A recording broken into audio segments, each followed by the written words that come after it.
안녕하십니까. 반갑습니다. 4월 9일 토요일 새벽 말씀을 올려드리겠습니다. 성경 본문 말씀은 마가복음 10장 35절에서 40절까지입니다. 세베대의 아들 야고보와 요한이 주께 나와 여짜오되 선생님이여 무엇이든지 우리가 구하는 바를 우리에게 하여 주시기를 원하옵나이다. 이르시되 너에게 무엇을 하여 주기를 원하느냐? 여짜오되 주의 영광 중에서 우리를 하나는 주의 우편에 하나는 좌편에 앉게 하여 주옵소서. 예수께서 이르시되 너희는 너희가 구하는 것을 알지 못하는도다. 내가 마시는 잔을 너희가 마실 수 있으며 내가 받는 세례를 너희가 받을 수 있느냐?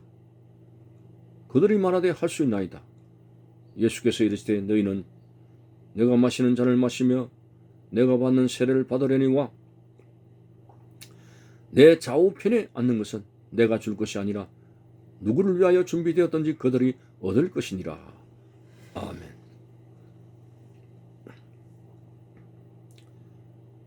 자, 기가 막힌 일입니다. 예수님께서 심각하게 제자들에게 내가 예루살렘에 올라가서 종교 지도자들에게 잡혀가지고 재판에 해부되고 법정에 서게 되어서 채찍을 맞고 십자가에 죽게 될 것을 예수님께서 심각하게 말씀하셨는데, 그런데 세베대의 아들 야고보와 요한이 어처구니 없는 요구를 합니다. 선생님, 우리의 소원을 좀 들어주세요. 뭐냐, 소원이? 예. 우리 중에 하나는 주의 우편에 앉게 하시고, 하나는 좌편에 앉게 해달라는 이런 어처구니 없는 욕심을 그들이 예수님께 말했습니다. 예수님은 십자가에 죽으신다는 그 심각한 고난의 문제에 대해서 지금 언급하고 계시는 도중에 인간의 욕심이 세베대의 아들 야고보와 요한이 전혀 주님의 고난의 뜻을 같이 하는 마음 없이 사정없이 당신의 나라 부활의 나라에 임하면은 하나는 자의정 하나는 우의정 해야겠다는 이 더러운 욕심을 그들이 고백했습니다. 다른 제자들이 듣고 분노를 터뜨렸죠. 그래서 예수님 기가 막혀서 예수님께서 말씀하기를 내가 마시는 고난의 잔을 너희가 마실 수 있느냐? 내가 받는 세례를 너희가 받을 수 있느냐? 다시 말해서 예수님께서 십자가에 못 박히시고 무덤에까지 들어가는 이 엄청난 고난을 너희가 할 수 있느냐라고 한 것입니다. 근데 야고보 요한이 그 예수님의 뜻깊은 속죄의 죽음에 대한 뜻도 모른 채 우리는 할 수 있습니다. 할 수 있습니다. 자의정 우의정 주세요. 막무가내입니다. 기가 막혀서 주님이 하시는 말씀이 그래, 너희 말대로 너희는 내가 마시는 잔을 마시며 내가 받는 세례를 받으려니와. 사실 제자들이 주님의 고난 무덤수까지 들어가서 받는 세례 그거 흉내조차 낼 수 없습니다. 기가 막혀서 하시는 말씀이죠. 받으려니와. 그렇지만은 내가 받는 고난과 세례를 받는다 치더라도 자의정 우의정 하는 것은 내가 줄 것이 아니라 누구를 위해서 준비되었던지 그들이 얻을 것이라고 예수님께서 딱 잘라 말씀하셨습니다. 우리는 여기서 인간의 욕심은 끝도 없는 것인가? 예수님께서 한쪽에서 심각한 고난에 관한 말씀을 하고 계시는데 두 제자는 막 욕심이 생겨가지고 부활의 나라에 자의정 우의정 하게 해달라고 하는 것입니다. 이게 지금 한두 번 일이 아닙니다. 세베대의 어머니도 그런 요구를 한 적도 있고 또 다른 제자들도 서로 누가 크냐 하면서 길거리 가다가 우리 12 중에서 누가 제일 크냐라고 서로 높아지려고 애를 썼고, 최후의 만찬 때는 누가 서로 발을 씻겨주겠느냐 하면서 아주 높은 척 했습니다. 예수님께서는 내가 주와 선생이 되어서 너희 발을 씻겼으니 너희들도 높은 척 하지 말고 높은 자리를 탐하지 말고 서로 섬기는 것이 마땅하다고 가르쳐 주셨습니다. 어떻게 하면 이 제발 욕심을 죽일 수 있을까요? 대단히 큰 관건입니다. 예수님께서 심각한 그 고난의 말씀을 하시는데도 불구하고 욕심이 막 그냥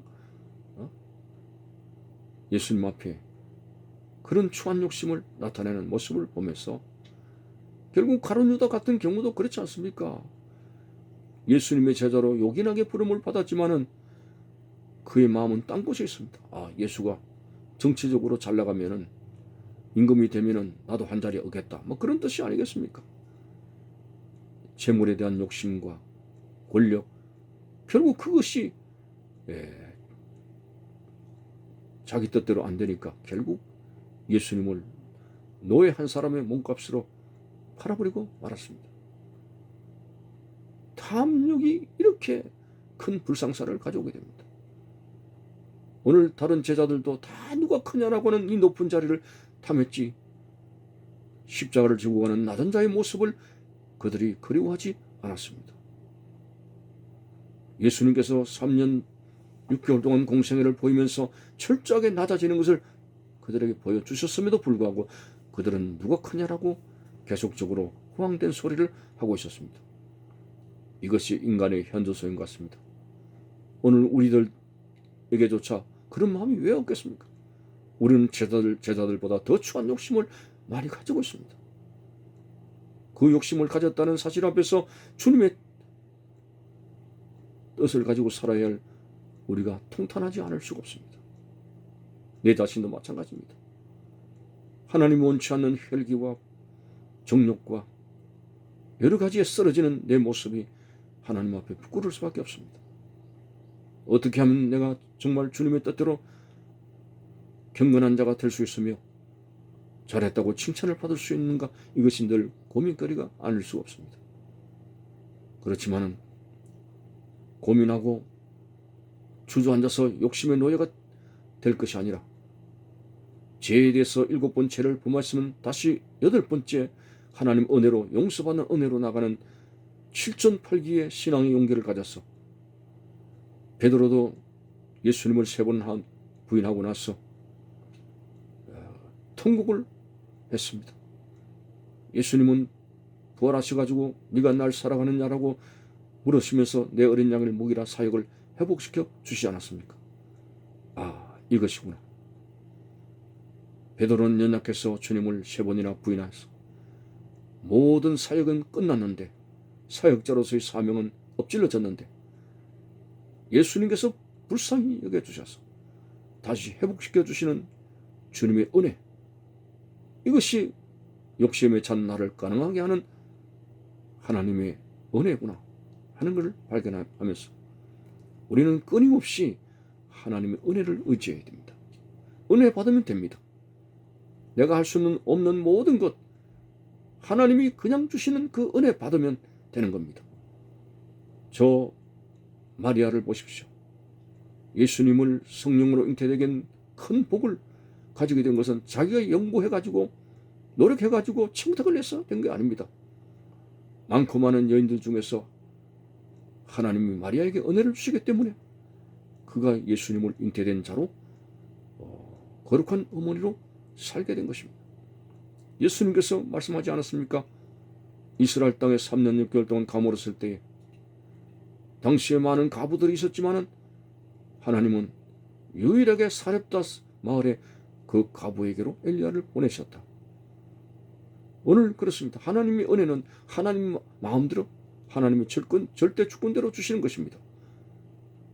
그래서 은혜 받으면 되는구나. 은혜 받으면 헌신, 사렙다 가부처럼 헌신할 수 있구나.